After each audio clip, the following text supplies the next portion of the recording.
दोस्तों हमारे चैनल दर्पण ज्ञान सागर में आप सभी का स्वागत है। मित्रों, एक बार माता पार्वती ने भगवान शिव से पूछा, स्त्री का ऐसा कौन सा कर्ज है जो मनुष्य मरते दम तक उसे चुका नहीं पाता। तो भगवान शिव कहते हैं, पार्वती ठीक है, मैं तुम्हें तुम्हारे प्रश्न का उत्तर एक कहानी के माध्यम से देता हूँ। इसलिए मैं जब तक तुम्हें कहानी सुनाऊँ तुम कहानी को पूरा और मन से सुनना। यदि तुमने कहानी को पूरा और मन से सुना तो तुम्हें तुम्हारे प्रश्न का उत्तर मिल जाएगा और तुम्हारा मन पूरी तरह से संतुष्ट हो जाएगा। तो मित्रों, कहानी शुरू करने से पहले मेरा आप सभी से अनुरोध है कि आप हमारी कहानी में खो जाएं। उससे पहले हमारे चैनल को सब्सक्राइब करके बेल आइकन अवश्य दबा लें, जिससे हमारी हर वीडियो का नोटिफिकेशन सबसे पहले आप तक पहुंच सके और आप हमारी हर वीडियो से प्राप्त ज्ञान का अपने जीवन में लाभ उठा सकें। तो आइए कहानी शुरू करते हैं। भगवान शिव कहते हैं, पार्वती, समुद्र के किनारे एक गांव में नारायण नाम का एक व्यक्ति रहता था। उसकी पत्नी भी बहुत ही सुशील और चरित्रवान थी। उसके 3 पुत्र थे। घर में धन वैभव की कमी नहीं थी, पर उसके पुत्र बहुत ही आलसी थे। वो कोई काम करना नहीं चाहते थे। वहीं नारायण को इस बात की चिंता सताए रहती थी। एक दिन नारायण ने मन में सोचा कि अब मैं बूढ़ा हो रहा हूँ, इनकी माँ भी बूढ़ी हो रही है, अब मैं बेटों का विवाह कर दूँ। यदि घर में बहुएं आ जाएंगी तो हमारी सेवा होगी। साथ ही ब्याह होने के बाद में हो सकता है कि इन बच्चों पर जिम्मेदारी आ जाए तो इनका कामकाज में मन लगने लगे। भगवान शिव कहते हैं, पार्वती, वहीं ऐसा सोच करके नारायण ने अपने 3 बेटों का विवाह कर दिया। संयोग की बात है कि उनकी 3 बहुएं भी झगड़ालू और कामचोर निकलीं। न तो वे घर की साफ सफाई करती थीं, न दरवाजे के बाहर रंगोली बनाती थीं, ना ही उनका मन खाना बनाने में लगता था। बढ़िया भोजन की क्या बात करें, वो अपने सास ससुर को समय से दही भात तक खाने को नहीं दे पाती थीं। उनका मन बस सजने संवरने में लगा रहता था। अच्छे अच्छे कपड़े और गहने पहनना, बालों में गजरा लगाना और पैसों को फिजूल खर्च करना उनकी आदत थी। वहीं नारायण ये सब देख करके बहुत ही चिंतित रहता था और इसी चिंता में वो धीरे धीरे बीमार रहने लगा। वहीं जब तक उसे खांसी आती तब तक वो घर के बाहर बैठा खांसता रहता और 3 बहुएं उसकी सेवा करने में आनाकानी करती। इस प्रकार समय धीरे धीरे गुजरता गया। फिर एक दिन 3 बहुएं एकत्रित होती हैं और अपने अपने पतियों से कहने लगती हैं कि इन बूढ़े माँ बाप को घर से बाहर ले जाओ, ये रात भर खांसते हैं जिसकी वजह से हमें नींद नहीं आती। भगवान शिव कहते हैं, पार्वती, इस प्रकार नारायण के 3 बेटे अपनी पत्नियों के कहने में आ गए। उन्होंने अपने पिता को गांव से दूर एक सुनसान मंदिर में पहुंचा दिया। अब घर में जिसके जो जी में आता वही करता। वहीं नारायण के 3 बेटों की देखा देखी गांव के और भी युवक करने लगे। धीरे धीरे गांव के सभी नौजवानों ने अपने अपने बूढ़े माँ बाप को मंदिर में पहुंचा दिया। वहीं एक समय ऐसा आ गया कि धीरे धीरे गांव में छोटे बच्चे और कुछ नवयुवक और नव युवतियाँ ही रह गए। कोई भी बूढ़ा शेष नहीं बचा। जो भी बड़े थे वो भी बड़ा कहलाने को तैयार नहीं थे।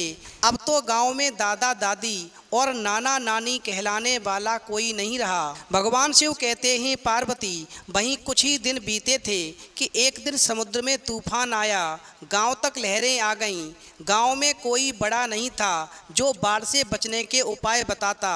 सबका बहुत नुकसान हुआ, तबाही मच गई। लोग दाने दाने को तरसने लगे। बच्चों को तरह तरह के चर्म रोग हो गए। गांव के नव युवकों को उन जड़ी बूटियों का पता नहीं था जिनका लेप ऐसी अवस्था में शरीर पर लगाया जाता था जिससे रोग ठीक हो जाता था। वहीं गांव में जब इतनी बड़ी तबाही हो गई, इधर घर में खाने को कुछ न होने से नारायण के घर की बहुएं रात दिन एक दूसरे से लड़ती रहती। घर में रोज के लड़ाई झगड़े से तंग आकर के नारायण के 3 लड़कों ने परदेश जाकर के धन कमाने की योजना बनाई। भगवान शिव कहते हैं, पार्वती, इस प्रकार 3 भाई 3 दिशाओं में गए। 6 महीने बीत जाने के बाद में अच्छी कमाई करके वो अपने घर की ओर लौटे। वहीं रास्ते में एक गांव पड़ा। वहाँ के लोग खूब प्रसन्न दिखाई दे रहे थे। बूढ़े बच्चे सब साथ साथ एक दूसरे का हाथ पकड़े चल रहे थे। वहीं सुंदर सुंदर भोजन की हर घर से सुगंध आ रही थी। संयोग से उसी गांव के बाहर तीनों भाई एक दूसरे से आकर मिल गए और एक दूसरे को देख कर के बहुत ही प्रसन्न हुए। वहीं नारायण के तीनों पुत्रों ने अपने अपने अनुभव एक दूसरे को सुनाए। तब उन्हें लगा कि कमाया हुआ धन बहुत ही कम है, क्योंकि उनकी पत्नियां इतनी खर्चीली हैं कि वो इतने पैसों को तो गहने कपड़ों में ही खर्च कर देंगी। वहीं खेती बाड़ी का काम कैसे चलेगा। फिर तो नारायण के तीनों बेटों ने निश्चय किया कि उन्हें अभी और पैसे कमाने चाहिए। तभी उन्हें ख्याल आया कि वो अपने कमाए हुए धन का क्या करें। इसे साथ ले जाने से तो ठीक नहीं रहेगा, क्योंकि वो काम करेंगे या धन की रक्षा करेंगे। धन साथ में रहेगा तो उसकी सुरक्षा नहीं हो पाएगी। इतने में ही नारायण के तीनों बेटे क्या देखते हैं कि थोड़ी दूर पर एक कुएं के पास में 3 स्त्रियां पानी भर रही हैं। उन्हें देख कर के लगता था कि वो किसी सम्मानित परिवार की हैं। वहीं नारायण के तीनों बेटों ने सोचा कि इनसे पूछें क्या वो हमारा धन कुछ दिनों के लिए अपने घर पर रख लेंगी। अतः वो तीनों ऐसा सोच कर के उन तीनों स्त्रियों के पास गए और कहने लगे, बहन हम आपको जानते तो नहीं हैं, क्योंकि हम परदेसी हैं। हमारे पास धन है, क्या आप उसे अमानत के रूप में कुछ दिनों के लिए अपने पास रख लेंगी। वहीं हम 6 महीने के बाद में जब वापस आएंगे तो अपना धन आपसे ले लेंगे।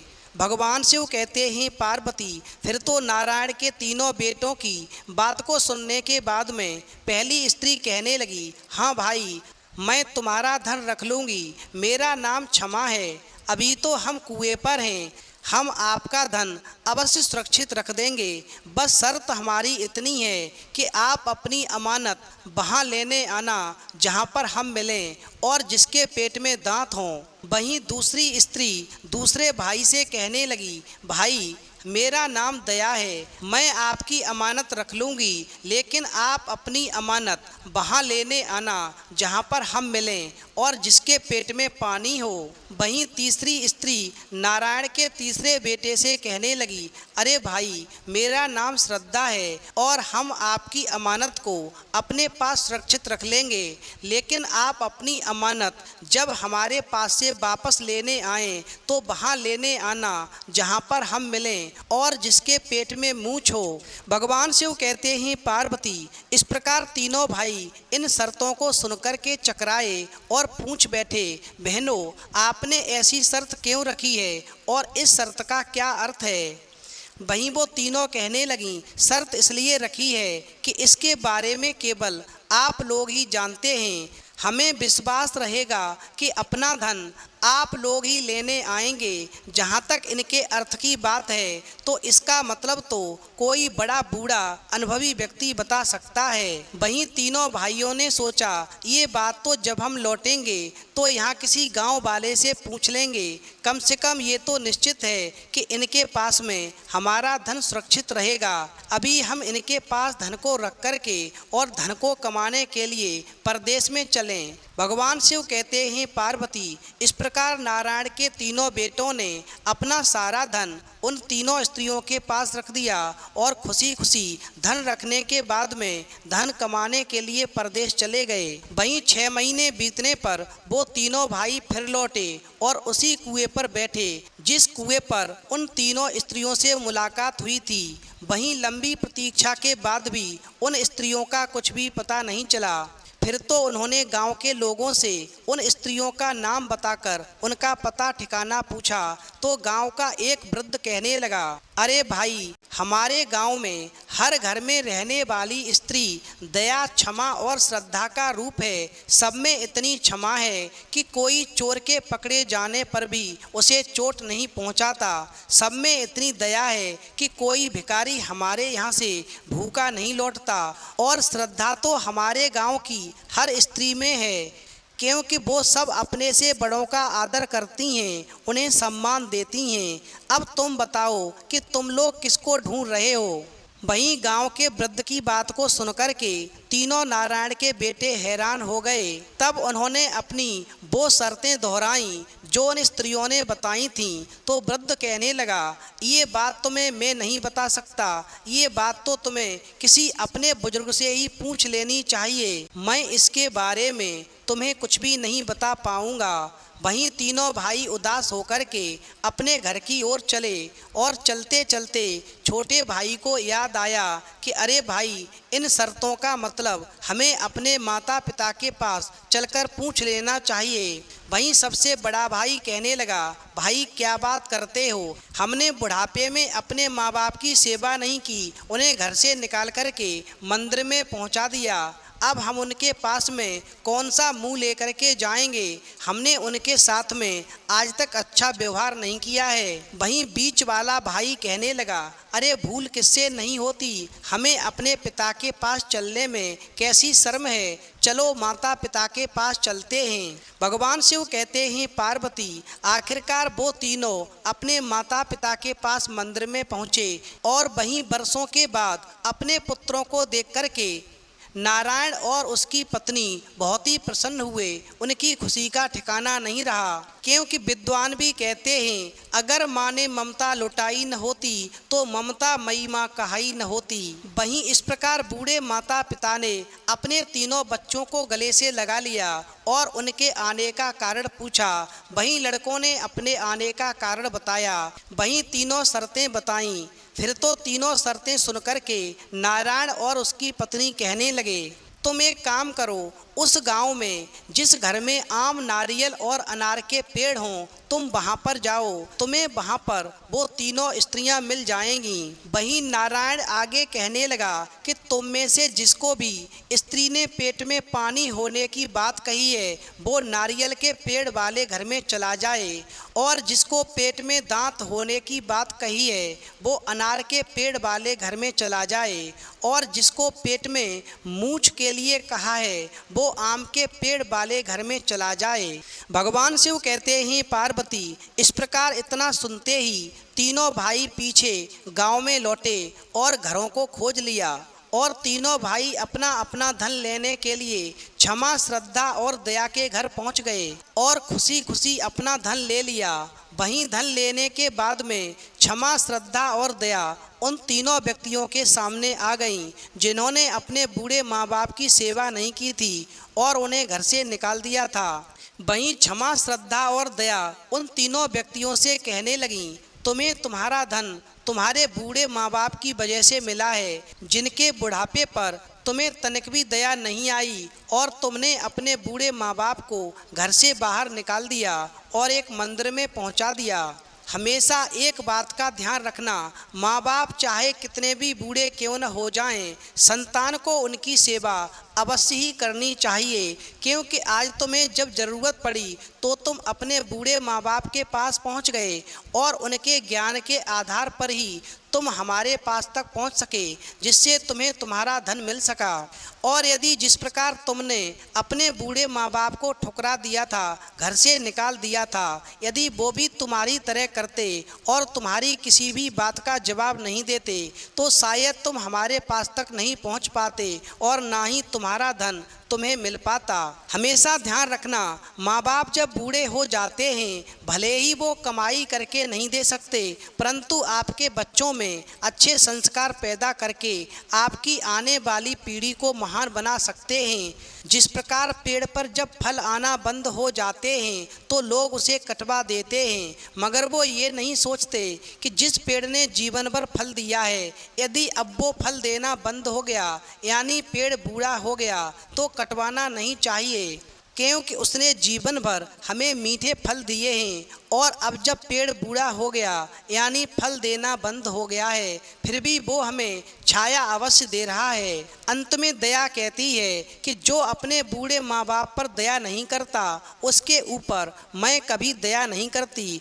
ऐसे मनुष्य के ऊपर मेरी कभी कृपा नहीं होती, और जब तक किसी भी मनुष्य के ऊपर मेरी दया नहीं होती, तब तक उसके ऊपर मुसीबत में संसार का कोई भी जीव ऐसे मनुष्य के ऊपर दया नहीं कर सकता।